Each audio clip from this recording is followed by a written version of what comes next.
What's good, YouTube? We back with another reaction. Today we are reacting to Why Isn't This Girl Married Yet? Let's get into it, man. Let's just get into it. Let's not even, don't question it. So the unmarried recovering girl bosses on TikTok are back, and by default, they have Twitter up in arms trying to rationalize why they aren't married, what they did wrong, what men have done wrong, what society has done wrong. You guys kind of get the gist. And I feel like we go through this whole charade and sick and tired of just everything right now. Type shit. Everyone is so quick to say, stop doing this, stop thinking like this, stop telling me I'm wrong. That's just a bad start. But we're not going to discredit her yet, guys. And I know a lot of people do. They just watch the first few seconds. They go, never mind. We have to keep watching. I've literally convinced myself at this point, based on everything that everyone's telling me, my therapist, my family, my friends, that I'm just doing everything wrong. I'm healing wrong. I'm thinking wrong. I'm training wrong. I'm doing relationships wrong. Everything I do is wrong. And I'm so sick of it. Stop comparing. It's not even about comparison. Like, I genuinely just want love in my life so badly. I feel like I have done so much work on myself. I have built a beautiful life for myself. I'm happy. Am I just supposed to be alone? Like, is that the message? That this beautiful life I've built for myself, like, it's just supposed to be me in it alone? And this is heartbreaking for a myriad of reasons. And again, I think people are very quick to tear people down on social media and make fun of people without watching the entire video and having some empathy. Like, obviously, this is 100% genuine. She is totally frustrated, but I know these feelings. I'm sure we've all been there when you are just exhausted, when you were so frustrated, when you're literally just like tired of everything. I think I go through that at least once a month where I'm just like, I can't handle it anymore. And I'm like happily married and have great dogs that I love. Like, I have the things. But I do believe that this is coming from a genuine place. And for that reason, I think that people should try to have a little bit of kindness, which rarely happens on X. But, you know, it did happen in this case a little bit. I gotta get on Twitter. All my friends have their fiancés and their boyfriends and their husbands that they prioritize. Like, as far as I'm concerned, I've been left behind. We're gonna talk about later that they are prioritizing that and they have prioritized that. That's not a bad thing. Obviously, it sucks to feel like you are, you know, being left behind, like you are not at the same level that they are. You haven't reached that point in your life and you feel like they have other things that are going on. But the fact that they have prioritized that is a good thing and is probably why they are in those situations. Now, first of all, before we get into my commentary, there is a guy that is going around on Twitter right now and he's going viral for like a similar reason, like sort of in the dating discourse sphere. Bro, there's so much meat on the bone, bro. Like, day 3 of going places alone until I meet someone naturally instead of you. Like, bro, there's just so much meat on the bone, bro. Like, the internet has created a place where, bro, niggas can eat, bro. If you have an idea that is the slightest bit creative and you commit to it, bro, like, bro, this is just so, like, this wouldn't have even been a thing before, but because of so much that's going on, like, we can just go back to, okay, let's go back to the basics. You feel what I'm saying? Like, this is viral content nowadays. He is trying to get off the apps, and so he wants to go meet somebody in person, and so yoga classes, going to read. Look at his dumb ass faking to read. Look at his dumb ass. This is a good book. Off the apps, and so he wants to go meet somebody in person, and so he's doing like day one of going to a coffee shop. This is a book right here. You read this book? Trying to meet somebody, but he's getting slandered online because he's recording himself at this coffee shop trying to meet people wearing AirPods, and so all the women are like, no, like, take off the AirPods, maybe try to like interact with people. Anyway, they're both going viral, like millions and millions, millions of views. Maybe they should meet. That's what I tweeted this morning. That joke went viral. Over. See that you're both going viral. You can laugh about it, you can cry about it, and then you can meet each other. They seem about the same over. See that Brent is tough. She is tough. They're both going viral. You can laugh about it, you can cry about it, and you can meet each other. They seem about the same age. That is my matchmaking of the day. Now, anyway, I know that people are making fun of this girl, but like I said, I can feel the genuine pain and frustration coming through my screen. I mean, this woman is 29. She's at her wit's end. Now, the guy who originally posted this on X said, why are so many 29-year-old girl bosses from TikTok having public meltdowns about failing to find a man? And a lot of critiques in this comment section were the same, because in the video, from the get-go, it was all about her. It was all about what she wants. A lot of the language was me, I. Like somebody said, I, me, my. And then the kicker, all of my friends have their partners that they prioritize and I am being left behind. And finishes with more I, me, my. She is so close and yet so far. Zuby, who I adore, said, I don't like dunking on random women online. But within the first 10 to 30 seconds of most of these videos, they already reveal traits and behaviors that are off-putting to lots of decent men. Another guy said, my therapist, my family, my friends keep telling me that I'm doing everything wrong. Stop telling me I'm wrong. Women. Now, on the flip side, many of the women who are responding to this on X sympathized with her and instead placed the blame on men who are largely exiting the dating pool altogether, which also is not totally fair. One account said, the thing that everyone misses about this discourse is that her standards aren't actually high. Like most women, she is likely looking for someone who is of a similar level of attractiveness, emotional maturity, employment, a perfectly rational and fair standard, which I agree. The problem is that men are typically ugly and or emotionally immature, and they don't make enough money to make up for their glaring personality and facial flaws. Women's standards aren't crazy. Women simply have a much worse pool to choose from mate-wise because most women have more to offer than most men. In the past, women were forced to accept this reality. Now that women have a say in the matter, they rationally don't want to enter relationships with men who take more than they can give. I do agree with that. You shouldn't be doing that either way. Also, this woman is a middle-class American who was raised on Disney movies and thus the delusion that men are much kinder and more useful than they actually are in reality. She's still holding out for a fantasy that very much shouldn't be a fantasy, but more often than not is. And then Alex Clark said, over half of men 18 to 29 have willingly opted out of the dating pool entirely. No marriage, dating, hooking up, they are just out. And this is very, very true. We've talked about it before. The numbers add up. Men, you're out. It is fascinating to me the amount of blame placed on single women who literally say that they want to be married and yet no accountability to men. And while guys, you might roll your eyes and say this woman is annoying, why would anyone sympathize with her or try to shift the blame? Maybe it's because this is becoming a universal experience for women. Like, she is far from alone in this. Just listen to the comments on her own TikTok page. One woman said, I never You know how we have politicians that represent, like, maybe we need to have people that represent the dating community, and then we go back and like have representatives, like maybe black men between the ages of 18 and like 23 have their representative, and all the representatives from every different age group as it pertains to dating, like the black men 18 from 23, the black men, you have a representative for black men 24 to 29 or 24 to 30, and you have like all the representatives of different ages and races and genders and whatever come together and have a meeting, right? And I don't got to deal with the bullshit, right? They come back to me and they say, okay, Mike, right? I was there on your behalf. I was there for you. I was there for the 24. So what, 24 to whatever the age group may be. What is it? 20 to 25 or whatever. I was there for your age group. This is what they said that they want you to do. Okay, we talked to the women, right? We talked to the black women within your age group, and they say that they want you to do this. All right? So do with that information what you may, but I talked to their representative. They talked to me, right? I told them your demands. I told them your wants. I told them what you want to happen.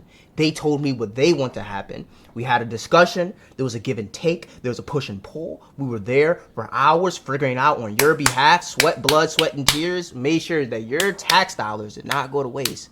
All right, and this is what we need you to do. This is what they're gonna do. All right, then we're gonna have we're gonna look at what happens within the next 3 months to the next 6 months, the next year, and then that around this time next year, we're gonna have another meeting. We're gonna talk about what happened, what didn't happen, right? And we're gonna have another meeting and see what needs to change, what needs to stay the same, right? So I would, if it's a big of a problem as it may seem, right? I would like for us to take it that seriously. All this political bullshit is really irrelevant. Like, let's be realistic. Like, the transgender shit, like, I'm not saying transgenders are irrelevant, but they make up such a small percentage of the population that it shouldn't be given as much attention that it's being given. You know, like, if this dating shit is such a huge motherfucking problem, let's commit some of our resources to that, right? The nuclear family is the backbone of the United States. Okay, well, let's treat it like such. Let's give the attention to the nuclear family like we need to give it, so that everybody could eat, bruh. So that everybody could be on the same page. You feel what I'm saying? Like, yo, this is gonna be the spot, whatever. Like, let's just figure it out. thought I'd find a video that summarizes my experience so spot on. Somebody else said, man, I feel this. I am tired of everyone saying, find what makes you happy, go take a pottery class, volunteer, go for a hike. No, what will make me happy is to have somebody to do life with. Somebody else said, I felt this. I'm so tired of people telling me that I can't rely on someone else to make me happy. I'm not trying to do that. I'm very happy on my own, but damn, humans were never meant to be alone. Somebody else said, I'm in the exact same boat, and I hate when somebody says, all you need is self-love. Like, yeah, I have that, but it doesn't replace love from somebody else. And guys, these are just 4 comments.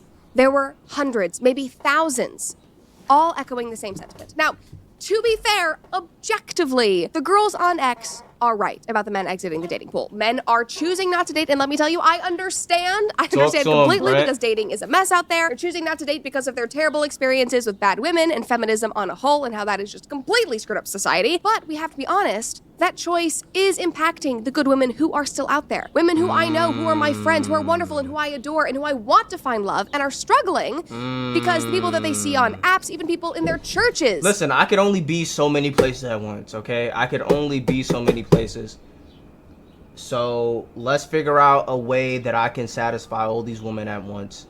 And let's get to the bottom of it at the end of the day. Are either already married, not interested in dating, or there just aren't men there to begin with. Like, this is not a black and white situation, and there are hearts involved, which makes it even more complicated. Like, I'm telling you, Reagan and I are sitting here in this room. We have counted off 10, 11.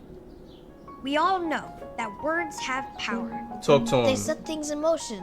And make us happy. Of our closest friends, like people that we consider very close, that are women, that are ready for marriage, that are looking for a man. And we ask each other all the time, like, do we know guys? We know guys?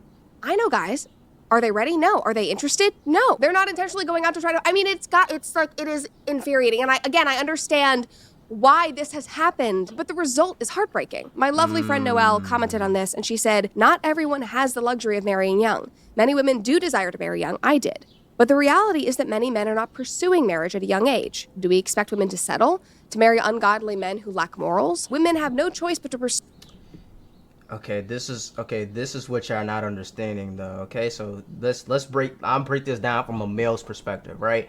Brent is doing a great job, so I think my job in reacting to this is to give a male's perspective, right? So not everyone has the luxury of marrying young.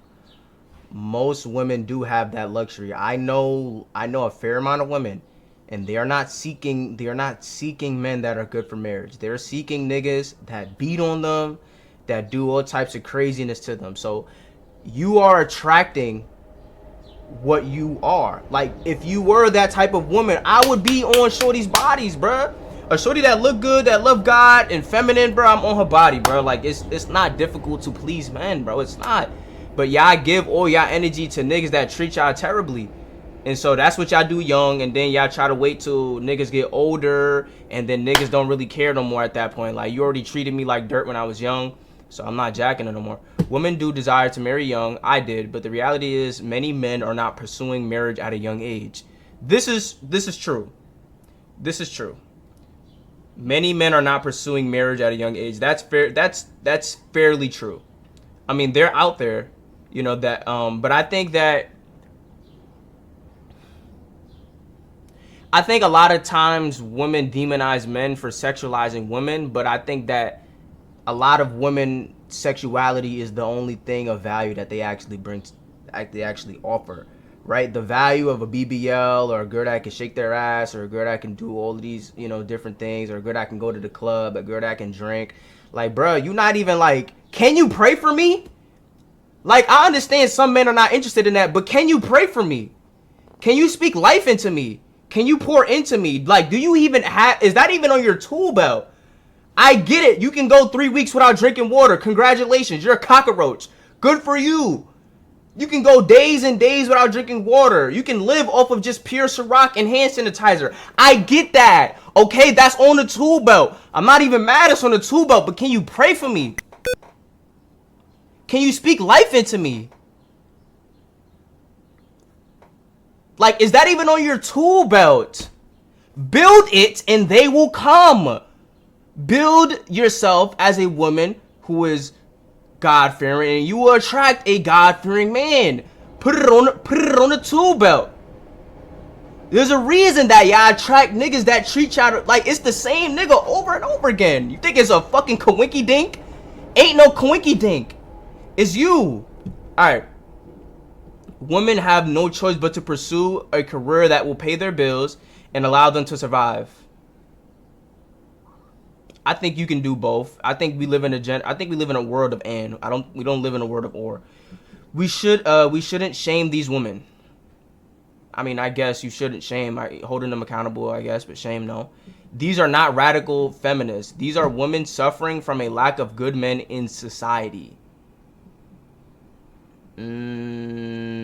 That's partially true. That is partially true. Okay, so in terms of this, these are women that are suffering from a lack of good men in society. You gotta be competitive.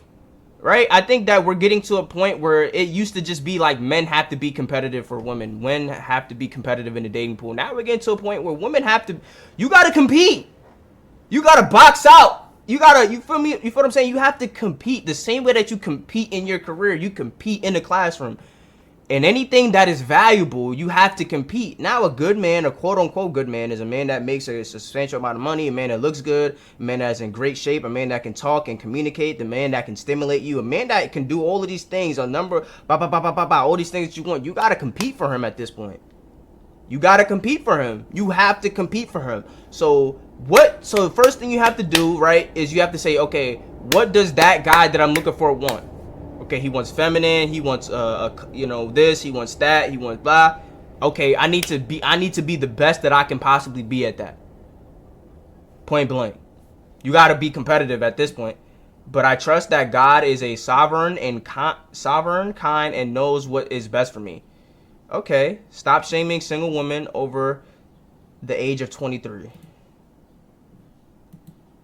To a career that will pay the bills and allow them to. People that I know, girls like Noelle, they are not. These are women who are suffering from a lack of good men in society. I am in the same boat as many women who share this sentiment. But I trust that God is sovereign, kind, and knows what is best for me. Stop shaming single women over the age of 23. And she is totally right that the, maturity or preparedness discrepancy makes it even harder, which Jordan and I actually talked about in our recent podcast episode. I think it was in the member block section of the interview, so you'd have to be a Daily Wire Plus member to hear that conversation. We talked a lot about this. He gave me some marriage advice. We talked about my husband. It was a really, really interesting conversation, but this was something that he brought up, and I completely agree on, because I know a lot more young women that are ready for marriage than I do men at the same age. And they're wonderful guys. I love them. I'm friends with them, but they would be the first to admit that they're not there yet. And it's why so many women end up single or dating and marrying somebody a few years older. It's certainly why I ended up doing that. But, the struggle is real, to put it mildly. Now, back to the video, back to the point. Did this woman in the video do everything right? Maybe not. Probably Based on not. what she said in the video and what I can infer from her TikTok page, I don't think that she was actively looking for somebody at a young age. So I don't think that she is in the same,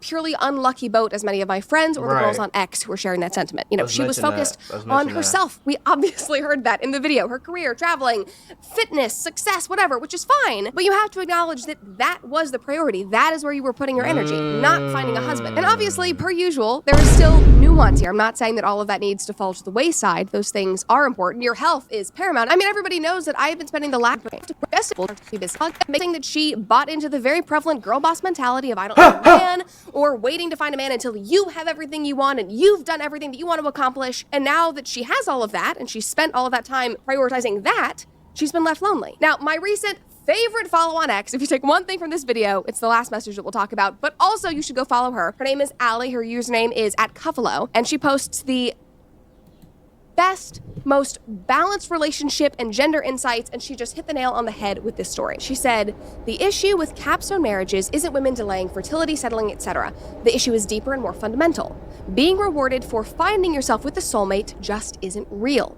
Being ultra set in your ways makes building a life with somebody harder, not easier. Absolutely correct. But what she said later in the comments was even better and just expanded on this. Somebody responded and said she's decided to build the life that she wanted for herself first and now is desperate to find the person who is going to fit into it. That is often harder than building a life with someone to begin with. And Allie said, totally agree. At the same time, this is the advice I got constantly as a young woman. I was terrified for a while that if I didn't find myself first, that I would get into the wrong marriage. I'm really glad I had older couples to dispel that for me. And that's it right there. And somebody on TikTok even had a moment of self-awareness, sort of, but she said, maybe it's because we've done so much work, we're not willing to settle, and that makes it harder. I would not call it settling. You almost got it, and then you still chose to throw men under the bus. The way I would say it it's okay. is that now you have done so much in Me your life. staying You have under the set bus. so He many didn't even get things up under the bus. concretely into stone in your life. And so now, for lack of a better phrase, you are going to have to fit somebody into that very concrete life. You're not going to be as flexible, which is imperative for relationships. And also, you've probably been fed very superficial lies about what kind of man you need or deserve. Maybe just think about that in perspective. Think about what you bring to the table for once, just saying. But anyway, back to the point, back to the story. Like my own mom, who we love, who is so based. We all adore her here, obviously. Like, she used to literally tell me, don't date until you're 30. It was sort of a joke, but also not. Like, her whole perspective was, get your life together completely, be settled, and then find somebody once you really know everything about yourself and what you want. And I think that that was a reaction from her after she had been in 2 heartbreaking marriages that were just not right for either party. This was her way of protecting me and saying, don't do that, like, really know what you want. But later, obviously, she changed her tune. I ended up getting married at the age of 22, so I did the exact opposite, and I'm so glad that she helped guide me there. Because when you start to date seriously and intentionally, you obviously should have a strong understanding and confidence in your core values and have an idea about what you want your life to look like. Whether you are pursuing marriage, kids, if you're a woman, do you want to have a career? Do you want to be a homemaker? Do you want to live near your family? These are all things that you can use to vet people early on so that you're not wasting precious time and energy on somebody who is obviously not aligned with you. Maybe they're a great person, but it just does not fit. And side note, never go into a relationship or marriage expecting that you can change those core things about a person. Terrible idea. Learn from Diane. Terrible idea. That is the one thing she taught me. Learn from everybody who is telling you that. That is a really well-trimmed beard.